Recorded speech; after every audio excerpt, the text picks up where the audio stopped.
আজ সোমবার, রমজানের আগে আল্লাহর এই নামটি ২১ বার পড়ুন। গায়েবী টাকা আসবে, অভাব দূর হবে, ঋণ পরিশোধ হবে, দোয়া কবুল হবে, আশা আকাঙ্ক্ষা পূরণ হবে।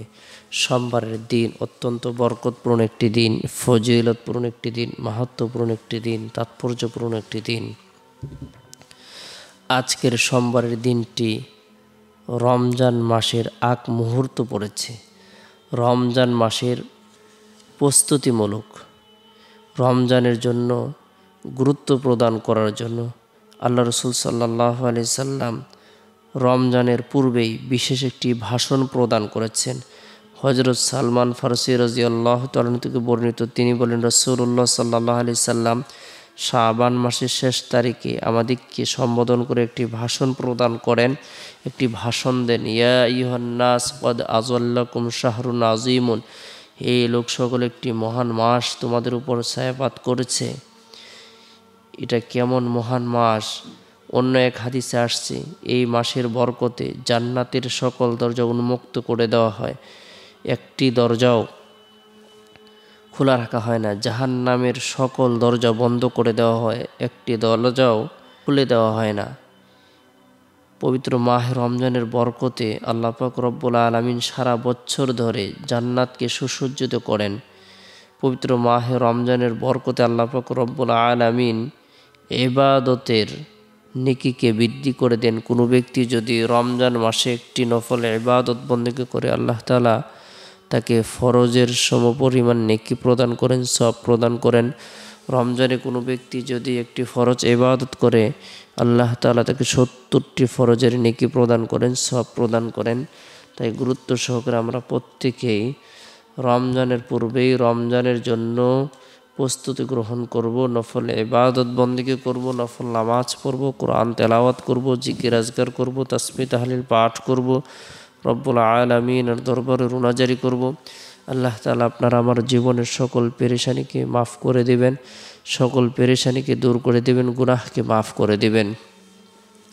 এরপরে সোমবারের দিন ফজরের নামাজ সম্পূর্ণ করার পর গুরুত্ব সহকারে আল্লাহুম্মা বারিক লানা ফি রজব ওয়া শাবান ওয়া বাল্লিগনা রমাদান, এই দোয়াটি আমরা মুনাজাতের মধ্যে আমল করব।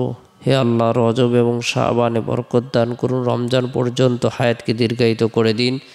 এই দোয়াটি আমল করব। আল্লাহ তাআলা দয়া করে আমাদের হায়াতের মধ্যে, রিজিকের মধ্যে, ধন দৌলতের মধ্যে বরকত প্রদান করবেন। এরপরে সোমবারের দিন জোহরের নামাজ সম্পূর্ণ করার পর নিরিবিলি এক পরিবেশের মধ্যে বসে গুরুত্ব সহকারে আল্লাহ পাক রব্বুল আলামিনের গুণবাচক বরকতপূর্ণ এই নামটি আমরা ২১ বার আমল করব। আল জাব্বারু, আল জাব্বারু অর্থ হল ক্ষমতাশালী। আল্লাহ তাআলা সারা পৃথিবীর সমস্ত রাজা বাদশাহ থেকে ক্ষমতাশালী। আল্লাহ তাআলা সকলকে হায়াত দান করেন, রিজিক দান করেন, সুস্থতা দান করেন, সকলের পেরেশানি আল্লাহ তাআলাই দূর করে দেন। আল জাব্বারু নাম যে ব্যক্তি আমল করবে, জালিমের জুলুম থেকে আল্লাহ তাআলা তাকে নিরাপত্তা রাখবেন। আল্লাহ পাক রব্বুল আলামিন জালিম বাদশা থেকে তাকে বিজয়ী দান করবেন। নিয়মিতভাবে আমল করলে আল্লাহ পাক রব্বুল আলামিন তাকে হেফাজত করবেন। আল্লাহ তাআলা তাকে সার্বিকভাবে কল্যাণ প্রদান করবেন, গুনাহ মাফ করে দেবেন। গুরুত্ব সহকারে আল জাব্বারু নামটি আমরা আমল করব। এরপরে সোমবারের দিন আসরের নামাজ সম্পূর্ণ করার পর গুরুত্ব সহকারে সুবহানাল্লাহ ৩৩ বার, আলহামদুলিল্লাহ ৩৩ বার, আল্লাহু আকবার ৩৪ বার, এই তাসবিহ তাহলিল তাকবীরগুলো পাঠ করব। এরপরে সোমবারের দিন শেষ হওয়ার পরে যে রাত আসে, এই রাতটি হলো বরকতপূর্ণ একটি রাত। এই রাতের মধ্যে আমরা যারা কোরআন পড়তে পারি, আমরা সূরাতুল মুলক তেলাওয়াত করব। তাবারাকাল্লাযী বিয়াদিহিল মুলক ওয়া হুয়া আলা কুল্লি শাইইন কাদির, আল্লাযী খালাকাল মাউতা ওয়াল হায়াতা লিয়াবলুয়াকুম আইয়ুকুম আহসানু আমালা। আল্লাহ পাক রব্বুল আলামিন তাকে এত বেশি কল্যাণ প্রদান করবেন, তাকে কবরের ফিতনা, কবরের সওয়াল জবাব, কবরের আযাব থেকে নিরাপত্তা দান করবেন। আল্লাহ তাআলা তার কবরটাকে আলোকিত করে দেবেন, কবর সংকীর্ণ থেকে দূর করে দেবেন। গুরুত্ব সহকারে এই সূরাটি আমরা আমল করব। এরপরে রাতে ঘুমানোর পূর্বে যথাসময় আল্লাহর নাম নিয়ে ঘুমিয়ে যাব। আল্লাহুম্মা বিসমিকা আমুতু ওয়া আহইয়া, দোয়াটি পাঠ করে ঘুমিয়ে যাব।